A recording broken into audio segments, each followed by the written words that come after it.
say something funny, and you can never say something funny when you're on the spot. Cool? Right. I'm going to go all Scottish now. Right. Thank you. See, that works. We're going to crack on. You don't want to be late for lunch, okay? First question, logic models. Who's heard of a logic model before? Put your hand up. Cool. Who's used a logic model before? Cool, slightly less. Who thinks logic models are really exciting? There's a cool couple of fellow weirdos in the room. Okay? As I mentioned, logic models are kind of a part of what we're doing with collaborative capacity, but the aim of this is to actually introduce you to logic models so you can use it within your organization. I should say before I start, for any of you who don't know, my name's Dr. Jamie Marshall. I am a research fellow at Edinburgh Napier University, yes, in Scotland, and I'm a co-founder of the Surf Lab that we have there, yes, again, in Scotland. It's very warm for me here. Right, let's get cracking. I'm also going to apologize. As I said, this can be quite a dry topic, so I tried to jazz it up with memes. I was informed I'm about 10 years too late, so I'm trying. That's all I can say. I'm going to try not use the presentation. Like I said, this is going to be really interactive, so don't worry too much. I'll explain the means, which probably isn't the point. What is a logic model? Okay. A logic model is really just a graphic to help us explain theory of change, so how we get from A to B in terms of our interventions. This is my favorite meme of the whole presentation, by the way, because it's the only one I didn't create. Someone else in the world has gone, damn it, Jim, I'm a not-for-profit CTO, not a logic model creator, which just fills my heart that there's another weirdo like me out there. But yeah, it's a way of really viewing what is inherently quite a difficult thing to surmise in a graphic. And it's great for a range of reasons that we're going to go into. We're going to get these slides also, yeah? Yes, I'll make sure all the slides are available. The analogy I always use is one of baking. I'm going to sound incredibly British now. Does anyone watch the Great British Bake Off? Yeah, cracking show. Yeah, what I'm going to use, and I'm going to explain this throughout, but the analogy I use is baking. And logic model is our recipe. It's our one-stop shop recipe that helps us understand how we go from a pile of ingredients to what is hopefully a delicious cake. And why a logic model? I was proud of this one. Why a logic model? Well, firstly, just to celebrate the work you're all doing, trying to deliver the kind of interventions that you are all delivering is incredibly difficult. Mental health, physical health, they are inherently complex. Okay? It is not a simple case of, I've done a lot of work in sort of sport for development. Some of that's around sort of very, very simple pathways. So I've done work in sort of the HIV field, where a lot of it's about knowledge impartation. I don't know if that's a word, but, and it is basically, it's about practicing safe sex, or it's about taking your antiretrovirals. Those are relatively simple sort of pathways to change. If you take your antiretrovirals, you will stay healthier. Okay, so imparting that is very simple. Let's compare that to surf therapy, where there are myriads of mechanisms, of different inputs, of different things that are going on that lead to the outcomes we all decide. Even Jason's wonderful presentation yesterday, he did a wonderful job of sort of visualizing the neurological things that are going on, but wow, that is complex. What's actually going on there is incredibly complex, incredibly personalized based on different people's experiences of interventions. So logic models are a way for us to try and map that as best we can so we can really understand the different elements of what's going on in what is an inherently complex process. And why logic models? Why indeed? I'm going to read a quote to you. I try not to rely on quotes, but this one was really good. An intervention may have limited effects, either because of weaknesses in its design or because it is not properly implemented. On the other hand, positive outcomes can sometimes be achieved even when an intervention was not delivered fully as intended.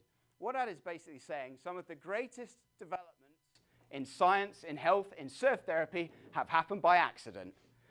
And if we're not mapping, measuring, and understanding what's going on, we're never going to figure out why that course that I ran, why was that one different from the others, and why did everyone feel so much better on that? Or, very importantly, Why did this one people feel worse?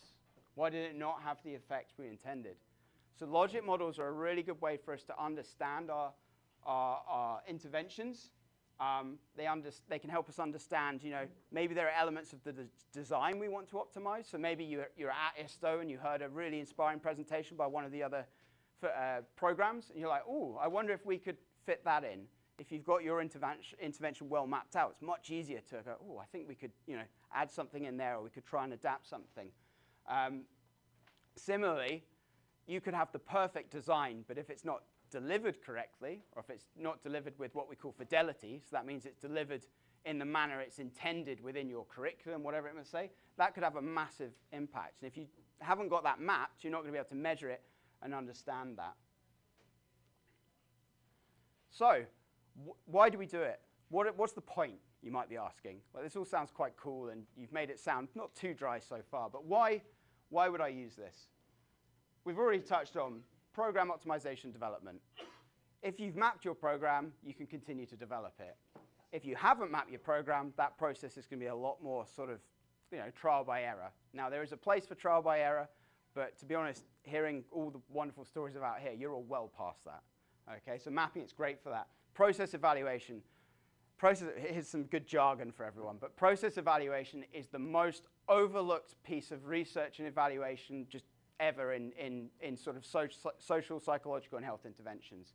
Everyone loves impact studies. Everyone loves sort of the explorative work to like how we develop these things.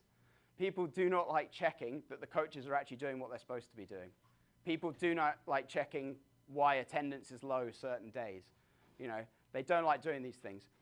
A logic model really helps us map that so we can actually go, well, right, we need to check this. It's on our map, we need to check this. How are we going to evaluate it? It can be as simple as a conversation with your coaches.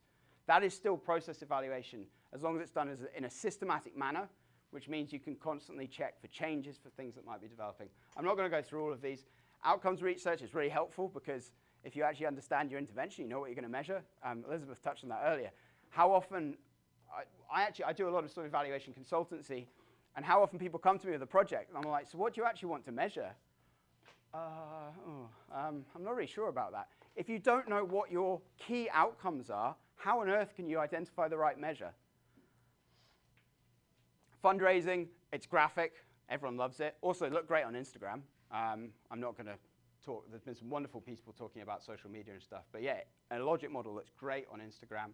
External comms, scaling, coach training. There's just so many different reasons that you could go on and use logic models. The other one I've got at the end there, we touched on this. One of our key missions is getting surf therapy prescribed. Okay? If we don't understand how our programs are happening, there's no way. Can you imagine them prescribing a drug and they're like, oh, we think it makes you feel better, but we're not really sure why. It's not going to happen. So these are a really helpful tool for us. They're also a really helpful tool to help you engage with academic researchers and things. If you show a well-thought-out, well-developed logic model to a university, it's a really, I don't know, I'm really quite keen on fishing. That's a really juicy bait. They're going to be really looking at that with interest. So can be very useful in that regard as well. So anyone who's actually read my research will know that I'm a logic model nerd. This was actually the paper that was featured in the Global Journal, working with the Jimmy Miller Memorial Foundation. It's just an example so you can see what they look like visually. Again, these are all going to be made available, but it just gives you an example. Don't go into depth. We're not here to talk about Jimmy Miller. They do wonderful work, and I will talk to you at depth about this if you want at lunch or something. But yeah, this is just an example of what it looks like. So you can kind of get an idea of where we're going to be going towards once we start to get a little bit more interactive, which is the aim now. So creating a logic model, and this is where it's going to get a bit more interactive. The first step with creating a logic model is creating what we call a problem statement. Okay? So that's a really clear description of what problem you're trying to address in community, for a specific population, whatever it may be.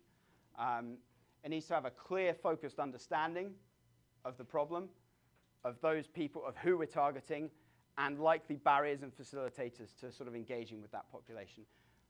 For all the examples I'm going to give, I'm using sort of the elements of the Jimmy Miller logic model. So in that case, the population was military veterans in the greater Los Angeles area. And the problem statement was they have a high prevalence of adverse mental health, limited available support, and significant stigma associated with accessing support. That was the problem that JMMF was trying to address within the research I did with them. And I must state, you don't need an independent researcher to come in and develop a logical model. We're going to do it right now.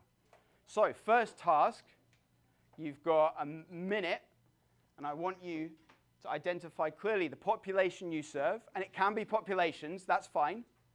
And I want you to identify a problem statement that relates to that population. And you literally got 1 minute, because again, I'm not the presenter who's going to limit lunch for you. Timer's on.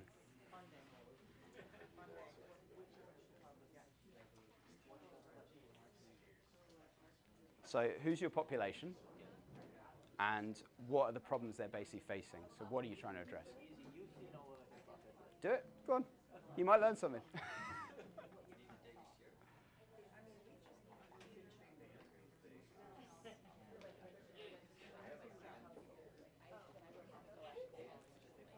"30 seconds.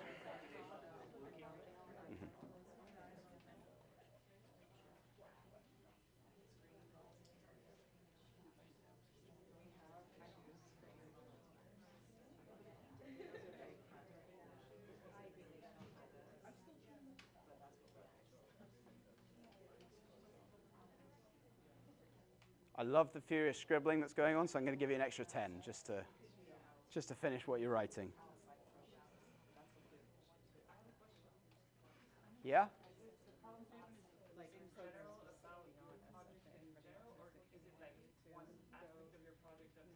For this exercise, you can choose. So this is probably population focused. So who are you trying to serve, and what's the challenges they're facing? The common challenges. Yeah. Yes. We'll stop there. Enough talking. Who wants to? I'm just going to ask for one example. Would anyone like to offer an example? Rusty, go ahead. So what's your population? Australian military veterans. Perfect. And what is the problem that you want to address with your intervention for that population? No how, no anything like that yet, but yeah. There's a high prevalence of PTSD, anxiety, and depression. It's underdiagnosed because of the stigma attached with a formal diagnosis. That leads to social isolation, and they also have a preference for self-management, so they're resistant to seeking the mainline treatments available to them. Perfect. That's great. So those of you, I mean, all of us here are surf therapy practitioners.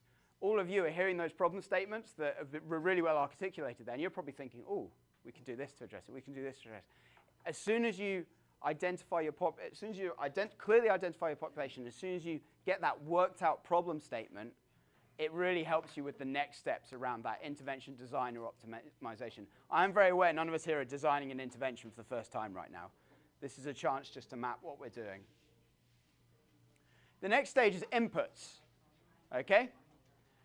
Inputs are at the very start of what we do, and they're basically, for our baking analogy, they're our ingredients. It's our flour, it's our water, it's our milk, it's our too much sugar normally.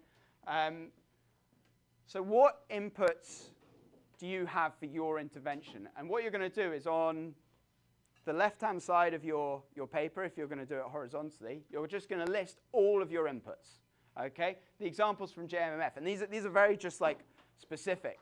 You need a coordinator, you need volunteers, you need instructors, you need surfboards, you need beach permits. I didn't know about that. That's an American challenge. There's discussion topics, there's Rash Fest, there's water, there's pizza, there's sunscreen, another challenge I never had to deal with.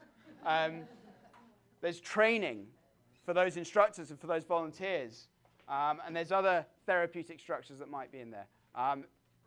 Do you hear most of those are very specific things, aren't they? We're not getting too theoretical at this stage. We're not getting too out there or anything. It's very specific things. You've got 1 minute to write a list of them, okay?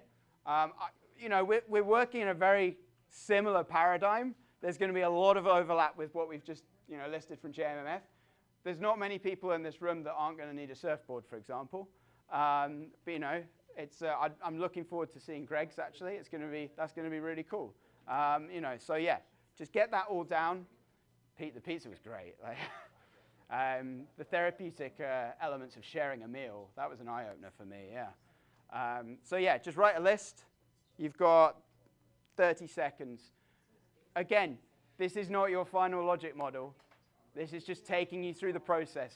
You can go back and do this with your teams, back at your HQs or whatever. This is taking you through the process so you can develop this. And again, all of this is going to be available to you afterwards. Don't worry. Oh, sorry, Chris. Yeah? Yeah, well, if you wanted, you could put your skateboard and stuff. It's a big list. I know. That's why, you know, this is just an introduction to it. But yeah, it's exactly that. Could you put participants as an input? I think you could, yeah. How are you going to get them? It's a good question.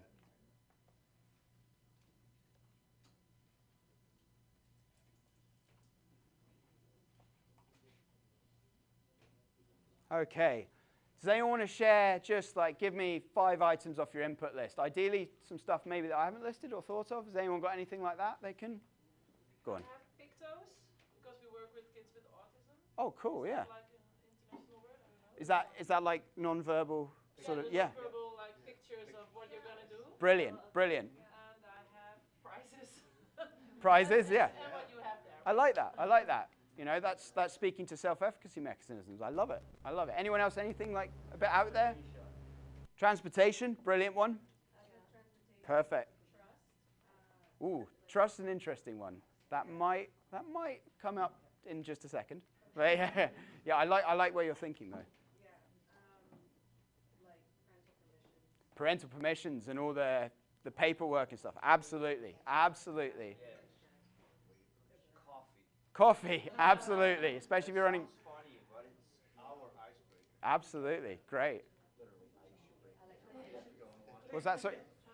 Translations, brilliant. Yeah, especially if you're working with sort of a mixed population. Absolutely. I'm going to get some great ones there. And the other thing is you really, for this process, for this session right now, you can go into too much detail. For doing this process back home, you cannot go into too much detail. And you can end up building multiple logic models. You could build a logic model just around the referral process.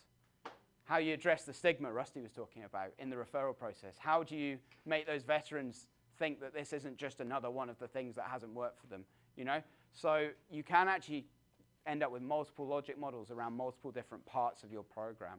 We're trying to do a very general one here. And again, this is just an introduction to the principle. Outputs. So outputs are the actions, the things we're going to do with our inputs within our intervention. This area you really cannot go into too little detail on. Okay, my logic model looked quite simple because it was done at a very sort of theoretical level. Each one of those bits probably had a logic model within it itself. So when you're looking at it from an organizational point of view, you really can't go into too little detail with this. This is the cooking process. We've got our ingredients. How are we going to turn them into the nice, yummy cake?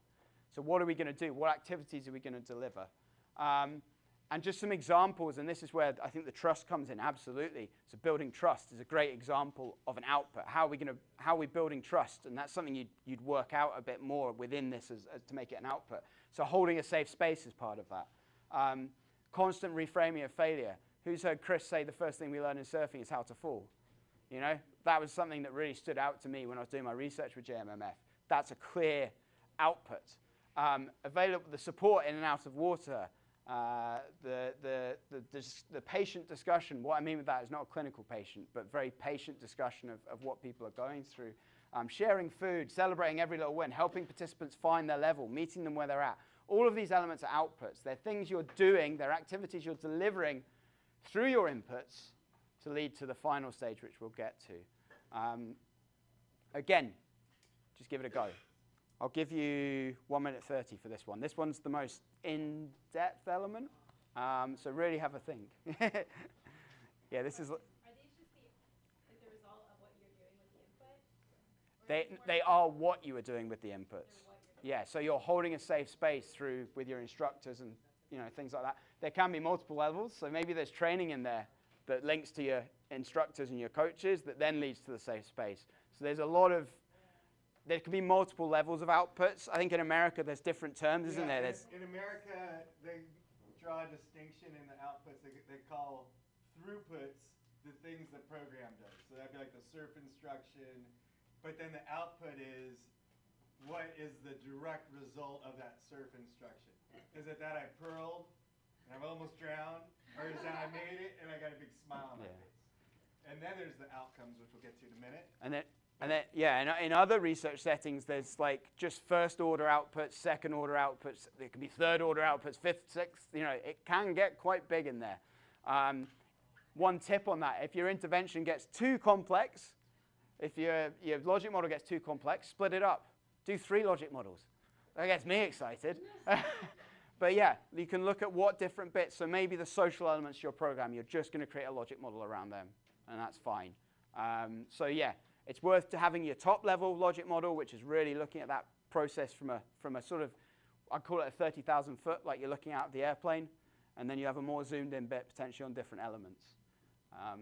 So yeah, that's probably 1:30, isn't it?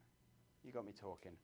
Anyone want to share some outputs that they think are, and there's no real right or wrong. We'll come on to this in a minute. But yeah, anyone want to share some outputs? Go on. Community building. Yep. Play. Play, community building, perfect. Chris? Building a sense of identity. I love it. I love it. Anyone else? Sorry. Building empowerment and resilience. I love it. Sharing empathy. Brilliant. Generational growth. Generational growth. I love it. That's awesome. Thank you. Reframing self-belief. Brilliant. All brilliant answers. All correct. And do you see how these little concepts, actually mapping them within the process of your intervention, allows you to check on that? So I'm going to take your empathy example. Like, there's so many elements around that. How are we building that? Am I making sure that the training for the coaches is being implemented correctly? Am I sort of monitoring the reactions the participants are having in the water or in the discussions or whatever it may be? How am I going to check up on these outputs to make sure they're being delivered as intended? Again, process evaluation is boring, but it's really important. And it doesn't have to be, you don't have to do a full study. That can be as simple as having a conversation with your coaches. Are you using the stuff we delivered in our training? Are we, how did you find delivering the curriculum? How did the participants react to that element? So process evaluation doesn't have to be this crazy structured, it can be this crazy structured research project, but a lot of the time it can just be intentional steps we're taking to make sure these things are going on. And yeah, I could do a whole day on process evaluation, but there's a lot of really good literature out there to help you with your process evaluation. The final stage is outcomes. This is our cake. It's worth saying, so these are what our programs are trying to achieve and change. It's worth noting, Rusty gave us a really good problem statement of all the things that Australian veterans are facing. We're not necessarily going to hit them all, okay? And it's worth knowing about ones that even you're not targeting, because it might inform your practice in some manner, okay?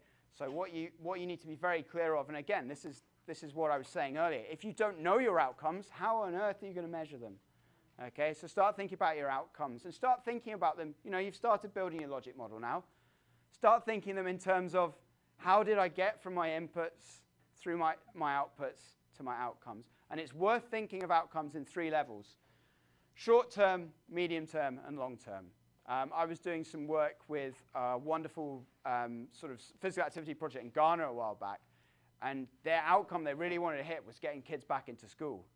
That is a long-term outcome. There is an awful lot that goes into getting a kid back to school. There's issues around confidence. There's issues about feasibility. Maybe they actually need physical support getting to the school. Maybe there's fees. There's an awful lot that goes into that, and there's probably a lot of things you'd have to address to get there. There's a lot of short-term and medium-term outcomes that you'd have to address before you got to a longer-term outcome of, for example, getting a young person back into school. Okay, so it's worth thinking about that. The examples I've got from Jimmy Miller, the immediate sort of short-term outcomes: increased confidence levels, improved socialization, symptom reduction. Those are the things that are happening sort of almost right away. Medium-term introductions, socialization outside the intervention. So a really interesting thing that Jimmy Miller do really well. It's one little thing of just bigging them up. they did a really cool thing about lots of their volunteers were not military veterans. And them surfing and having that, sharing that experience together really helped break down sort of veteran-centric barriers that individuals were putting up with regards to their socialization out the project. And they're like, these kids want to just come surf with me. These volunteers just want to come surf with me. That's so cool. Maybe everyone who's not a veteran, you know, maybe they're not all, you know. And it's a very well-established thing in the research that veterans will often only hang out with other veterans in their social lives. So that's a medium-term one. That's come about through those improved confidence levels, through the socialization. Use of learned coping strategies, taking things they learned in the program, using them in their wider lives. And of course, the long term is mental health remission. And I really like this one, community building. We've talked about this so much with surf therapy, but a long-term outcome is you're building a resilient community that can support each other once they're not surfing with you anymore, or as part of a continuation program you may be running. So yeah, you've got 30 seconds. Oh no, I'll give you a minute. I'm running on time, somehow. Yeah, I'll give you a minute. Have a think, and we'll just we'll do the same again. We'll chuck some out there. Any questions at that point?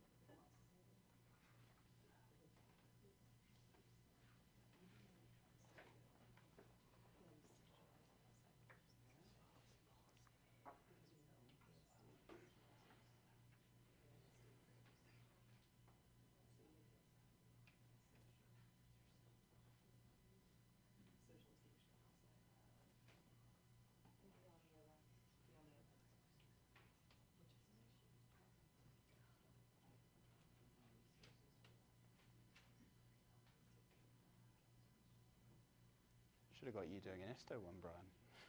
Should have got you doing an ISTO one. Okay, 10 seconds, and then, yeah. Who is willing to share with me a short-term program, a short-term outcome from their program, they think? Spreading the word about the intervention. Cool, yeah, awesome.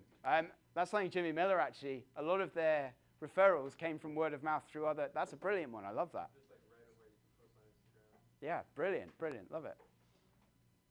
Short-term outcome for us, we do ASD autism.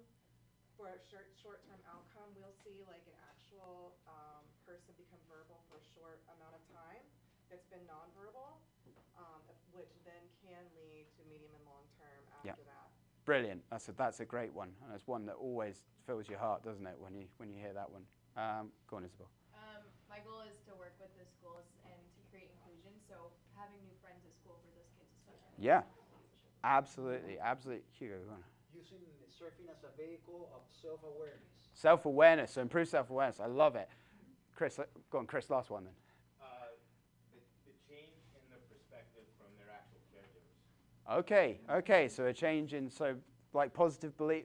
Drill into that one for me, I love it. Like the first thing a parent will say to me is, oh, don't worry about it, they just love the water, just let them float around out there. Yeah. Love it. And next thing you know, they're surfing on their own. Perfect. And that changes that family dynamic there.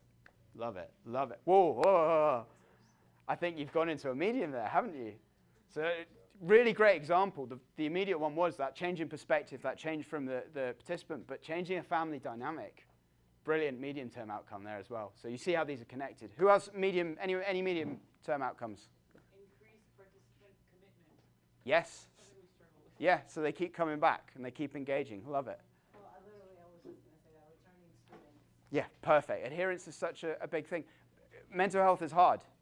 You know, all the clinicians in the room, you don't fix mental health in a session, do you? Most of us are working on it throughout our lives. I know certainly, you know, a lot of you know my own story. I'm still working with stuff from years ago that, you know, I'm getting better, but it's a long, long road. So if we can increase that adherence, we're helping people on that road. And I think one more thing is important to bring up that you just hit on is that when we think about change, it usually is attitude, knowledge, and behavior. So if we want a consistent behavior change, it's typically not going to happen in one session of surf therapy. It's multiple sessions where we're going to see behavior changes. But in one session, we've seen attitude changes and knowledge changes. And so we don't want to say, oh, we're going to say that we're going to change the world in one session. And so that's how logic models help us, is we think about change in incremental ways. Yeah. And how do we know that our adherence is going up? Who measures attendance for their programs? Good, good. Attendance is, if you're not measuring attendance yet, the evaluation framework has some really good tools to help it. Attendance is the first thing you should be measuring. It is amazing. I'm not going to name the massive organization I'm doing work for right now. And when I say massive, like massive, massive international organization, that's no, I'm trying to, I want my contract to be continued, so I'm not going to say it out loud, but that don't collect attendance data. They claim to be doing mental health programming, and they don't have a clue how often the kids are coming back. Anyway, it's good. It means I get work, so, you know. Long term. Anyone got a long term, what they believe? I mean, medium and long term, there can be a lot of overlap. But yeah, long term. Go on, Ben. But actually, I've written it on short term, medium term, and long term. Okay. That's suicide prevention. Suicide prevention. Yes. Yeah. Yeah, and that can fit in all three. Absolutely. Absolutely. Sorry. Yeah, I also have this in multiple, but it's recalibrating negative self-talk. Yeah. Yeah. Absolutely. One at the back. Yes, I love it. You know, that's one of the things I see so often in surf therapy, and for me, it's something you should measure.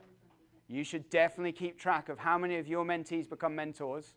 Okay, it is one of the best indicators for me for a healthy program. Simple as that. Obviously, you know, not every mentee is going to go on and become a clinician or something, so there are elements around that, but yeah, it really is huge. Yeah, so very similar, just career change, like yeah. Even if it helps you in your personal career. Yeah, going back to work, yeah, all kinds. There's a lot of measures, and actually, interestingly, Interestingly, I'm going to get you to go, and then we're going to have to move on, but I'll get you to, and then. Interestingly, once you start moving those and start measuring them, what I will say from this, the longer term the outcome, mixing it up myself. The longer term the outcome, the harder it is to measure in a meaningful way. Okay, but as soon as you start capturing that measurement in terms of, do you know what another long-term outcome is? Come on, Jamie. Another long-term outcome is fiscal benefits in terms of cost-benefit analysis. So that is, you're actually saving the state or healthcare providers money because you are preventing people from getting worse or you are healing them. Huge outcome measure. Once we demonstrate that in the surf therapy sector, prescription, it's going to be a lot easier. Okay, so another outcome measure. But yeah, the longer term the outcome, the harder it does get to measure. But there are lots of people who support you in doing that. We had two more just here. Sorry. Yeah. Overcoming and breaking down barriers. Yes, so changing the narrative, isn't it? Like a wonderful sort of discussion with Kwame and Bishop yesterday. That's a long-term outcome. Changing that narrative, challenging some of those issues that are going on. Absolutely. I was thinking more in regards to like the organization, not the actual students, Mm-hmm. patients. Seeing some of our mentors get paid. Mm. And securing like actual professional proper transportation like to all of our events. Yeah, absolutely. And so like developing the program as well. Go on.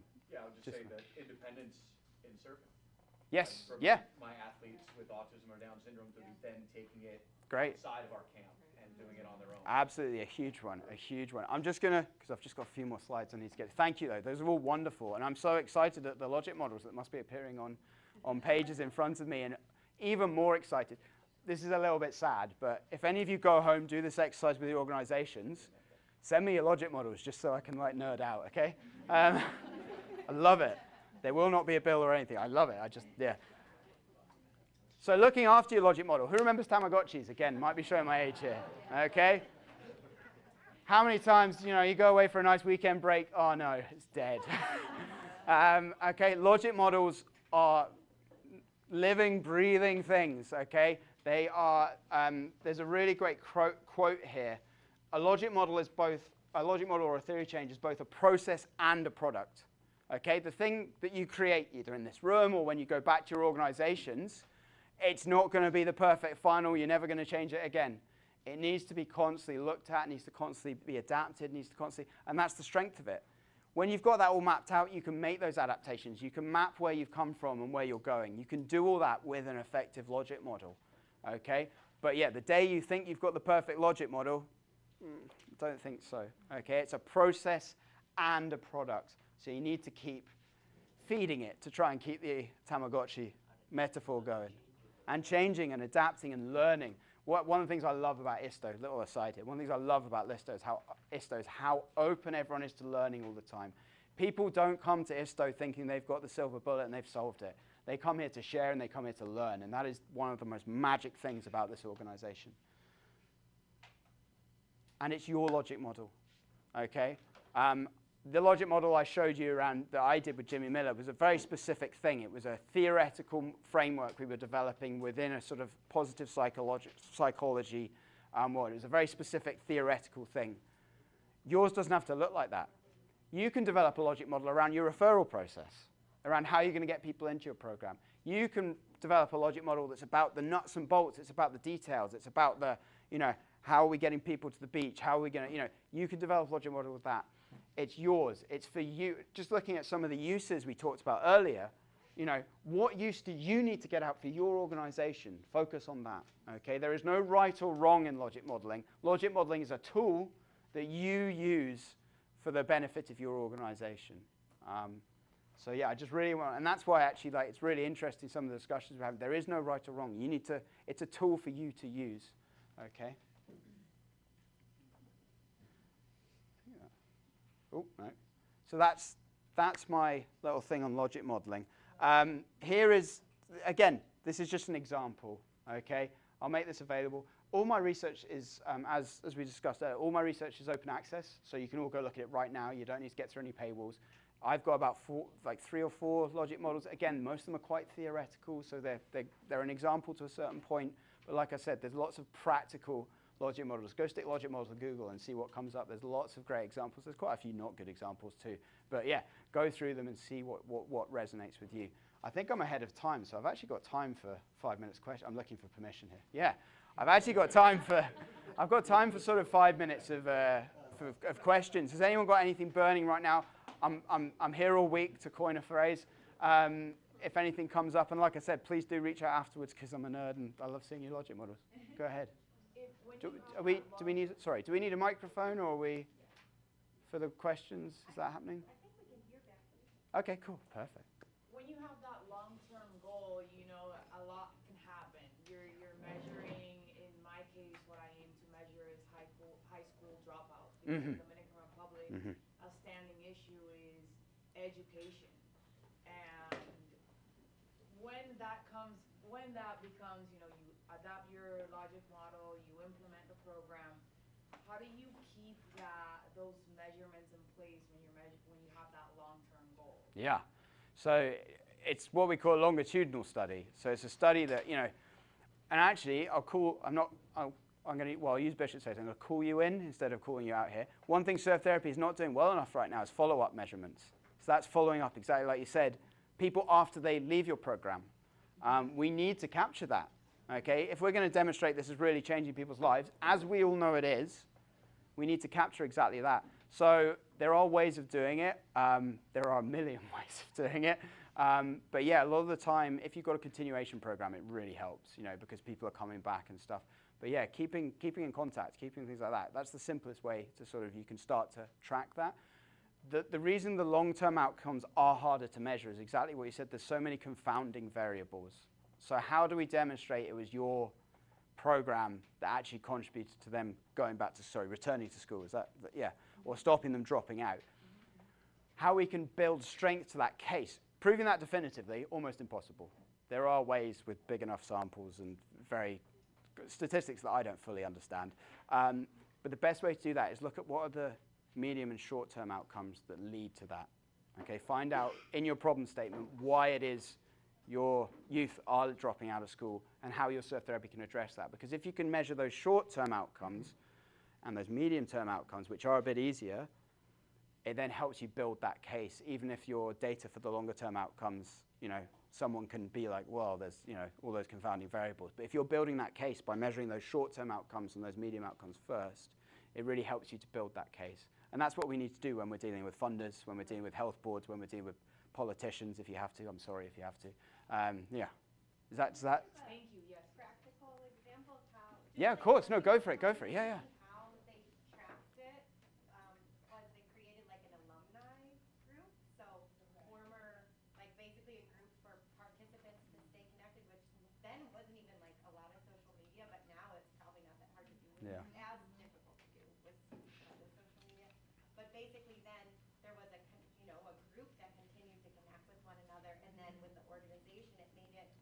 somewhat easy.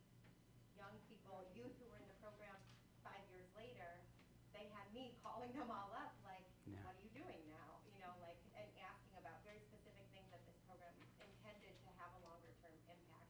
But I wouldn't have been able to track them down had they not had this alumni network, which I think would be really cool actually for surf therapy programs, because it helps continue that social connection even when they're no longer participating in your program. And that's a fantastic example of process evaluation, isn't it? It's, you know, it doesn't sound like a big crazy study, but it's a great example. It wasn't. Yeah. It was fairly simple to do, and we're like, Yeah. oh wow, like there were 100 people, and there were a lot of similar, like they were doing well, you know, and then you can ask them, did our program help you get there? And they could be like, nope. Yeah. Absolutely. At the back. I know it's going to depend a lot on the exact domain, but I wonder what your thoughts are. It would be very helpful if there was a kind of benchmark control type of intervention by which surf therapy could be measured against that was, you know, somewhat standardized so that everybody could sort of say, okay, that was the standardized control that was used. This is how this intervention performs compared to that control group. Do you have any thoughts on what a good standardized control might be or might look like?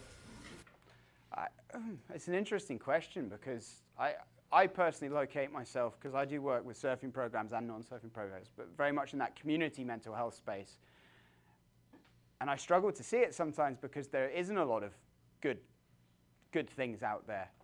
You know, a lot of the time you are picking something that, especially when you're trying to do a control. I mean, Kristen Walters' RCT, for example, using hiking as a control to really get into the nuts and bolts of the aquatic elements of it. That's a great example for that question. In terms of an existing community-based intervention, I'm struggling to think of one right now. Some of the things that have been accepted for a long time as the go-to are increasingly being questioned through, you know, research. So yeah, it would be great if we could make surf therapy the thing that everyone else is benchmarking against. But absolutely. So yeah, some of the collaborative, one thing that will address that, some of the capacity building we're doing later, talking about pooling and sharing best practice is a huge step in the right direction in that regard, and helping us sort of benchmark off each other and set sort of standards of excellence, not necessarily in like a policey way, but in a, look, this is what's really worked for us. And then the more we can share like that, the faster. There was a great, at ISTO 1, there was a really fantastic analogy, which is, we're all in this together. We can either all be little fish in our little puddles, holding in tight and, you know, we're just slowly getting bigger in our small size puddle, or we can all work together and we can become great big fish in one big ocean. So yeah, I think there's a real space for us to collaborate to do that. I've probably got time for one more if anyone's. I work in the world of computer technology and we do models as well, but I'm curious in your kind of framework here, do you ever use conditional paths, you know, if then else, loop back? I mean, I'm not familiar with just using the model like that. Yeah. Absolutely. So, I mean, you can see difference. So these two reinforce each other, for example. That's what we found in the data. So you can really play around with what your arrows look like to do that. But another really interesting point there is, and this comes back to the point, this is inherently a complex intervention, isn't it? Look at all these different pathways. Personal preference is an incredibly important part of, especially mental health programming. I imagine it probably applies in physical health as well to some degree. But in terms of mental health programming, you know, there's multiple pathways here through to improve well-being and our outcomes. And certain participants, certain elements are going to be more important for them, and for others, they're going to be other elements. So for one participant, the social aspect might be the thing that really works for them. For another person, it might be more to do with the surfing element. That's not to say the surfer, I'll call them the surfer in this case, isn't benefiting from the social stuff as well, or the social person isn't benefiting from the surfing. But those multiple pathways to well-being are actually a huge strength to these sort of community-based interventions, because personal preference has been shown in multiple studies to have a big impact on the success of interventions. So yeah, mapping it, and I think the sort of like the definitive sort of labels that you might get in a sort of computer thing, probably not. But yeah, interrogating like the multiple pathways to well-being, or how different things reinforce each other, or like first order ones, and like potentially without the first order you don't get to the second order? Absolutely. And actually, you know, I always used to joke, this is why researchers are, you know, fortunately we're in demand. See every one of these arrows? There's a study in every single one of those arrows to explore and understand. There's a study to understand why a non-judgmental safe space leads to, you know, the sort of like the Jason's diagram of people, you know, accessing surfing and the challenge at their own pace and finding that middle ground that he demonstrated so well. You know, there's a study in there. There's a study in all of these. There's process evaluation in all of these. So actually, yeah, exploring those arrows, not just as arrows, but what they actually mean, hugely important part of logic modeling. There is also another tool in program evaluation, and it's basically a program hypothesis, which is a series of if-then statements. Because you start with ifs are, if we are reaching the right population, and if they fully participate in the intervention, then we expect to see this and that and the other. So but that's a different tool. This is more of the representation of what are all possible outcomes and varieties of experiences. I'm going to wrap it up there. I'm being deadly serious. Send me your logic models. I love it. I'm happy to sort of like give feedback if you want feedback. If you don't want feedback, that's also fine. I just really enjoy it. And I think actually building on Elizabeth and Bishop's thing, like collating some of these logic models together is going to be another great way for us to unpack, you know, the similarities in our space and things that are missing. So yeah, thank you so much.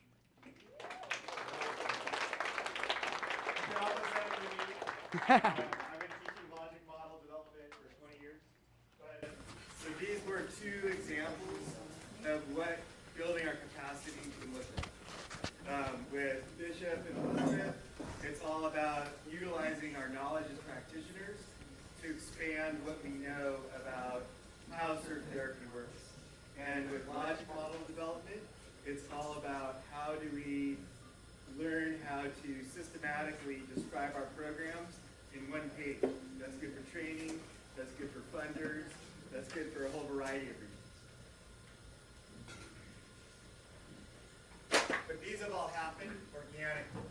And so last year, through doing these breakout groups, we got the participants' input on what is thought to be really good. So thanks to the presenters here, and I think, and hopefully you guys took some value out of this already today by being able to be a bit interactive.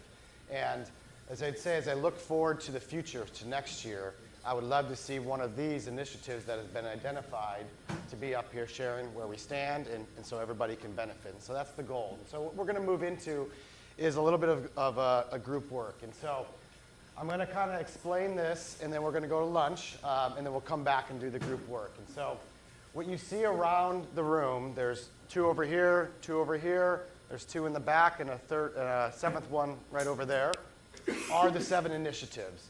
And this is structured out, but it doesn't need to stay this way. It's just as a starting point. And what you'll see on them is the key milestones and activities. Generally speaking, I look at key milestones as the bigger milestones, and then what are the activities you need to do to achieve those milestones. Down in the bottom left, you're going to see the kind of key considerations for success. What that means is there overlap with another initiative? What are things that you really need to keep in front of you as you go forward with whatever initiative is there? And then how will we measure success? So a lot of building on what we heard today. What is the key output? And can we measure it? And some of it is research related, some of it's funding, some of it is just communication. So that will look very different for different initiatives, but it's meant to be thought starters.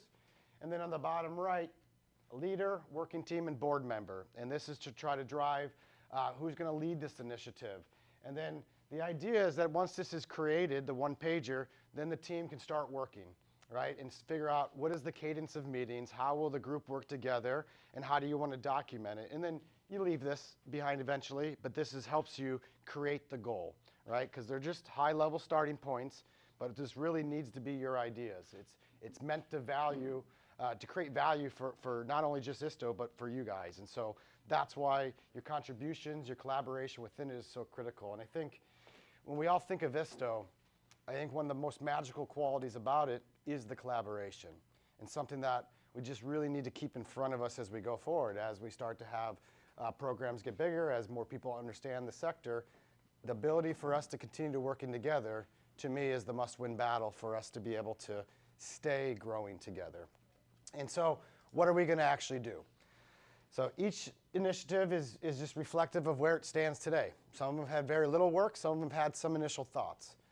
The thoughts on there are just meant to help ground you on where it stands today. And after lunch, there will be board members assigned to each initiative that'll be there to help kind of guide the discussion. And what I ask of you guys is as you go eat your lunch, kind of come back in here. I know we can't bring in food in here, so that will disrupt the working lunch a little bit. So go have your lunch, and then come back in and just kind of go around the room. Explore, be curious. Maybe it's a topic that you don't have any interest in, but go check it out anyways, just to kind of see what are people working on. And then after lunch, we're going to have about an hour, hour and a half of working together. And so we're going to ask that you navigate to one of the areas that interest you. Perhaps you've already signed up for one. By all means, go to that one. Perhaps you haven't even seen this, and so go to one that just interests you or creates some curiosity. And so post-lunch, there's really 3 goals here. Identify a leader, identify individuals that want to be a part of the working team, so having influence over where this initiative goes, and identify between the leader and the working team, how are we going to get started meeting, right? Is there a time? Is it every 2 weeks you want to meet? When do you want to kick off your first meeting? If you can get to the point of even picking a date, that would be ideal, because the hard part is when we all leave, the rest of life starts to happen, right? And schedules get crazy. So, be mindful of your capacity. This is not meant to pressure anybody into saying everybody's got to go sign up for something. Sometimes, in some years, there may be no extra capacity for you. That's reality. So live in reality, and don't sign up for something that you're not going to have capacity for, because maybe a year from now you will have capacity, and that's when you can lean in. In the meantime, benefit from the work that others are doing. And so that's kind of the goal. If we have time at the end, we'll try to share out who those leaders are. But you'll see on these one-pagers, you can write on them. You all have pens. You have some sticky notes. If you want to add your name, if you want to cross your name out, that's okay too. But the idea is that Gregor and I will take these after this meeting. We'll kind of update them, and then we'll share back out to the group and to the folks that weren't here, and make sure that everybody has a chance to volunteer, and then ask the leaders to start working. And then as I go forward into next year, I'm going to try to really start to work with the leaders and the different initiatives to just kind of keep the structure going, keep the process moving. And again, the stated goal here is that next year, maybe 1, maybe 2, maybe 3, some of these are up here, and that's the section that we just did of sharing out where does it go. And we'd ask the leader and the working team to be sharing that out once an initiative is completed. So that's really the goal. I will have this slide up during during lunch and after lunch, and each one has a little bit different. Some of them have a leader, some of them don't, but basically we just kind of put out a goal. Like, for example, pathway to certification. Determine a leader, determine how to start meetings, and add to the working team. That particular one already has a fairly large working team, so it's not the primary goal to add more. If somebody wants to, great, but definitely want to determine a leader, definitely want to figure out how to start meeting. An example of enhance the website, we got to build a working team. We don't have people on there yet. There's some people with IT, technology backgrounds. Perhaps you could help there. And we have that one in the back next to the global directory, because they're highly linked. And so they're in the back table there sitting down. But that's pretty much what it is, and that's what our goal is this afternoon.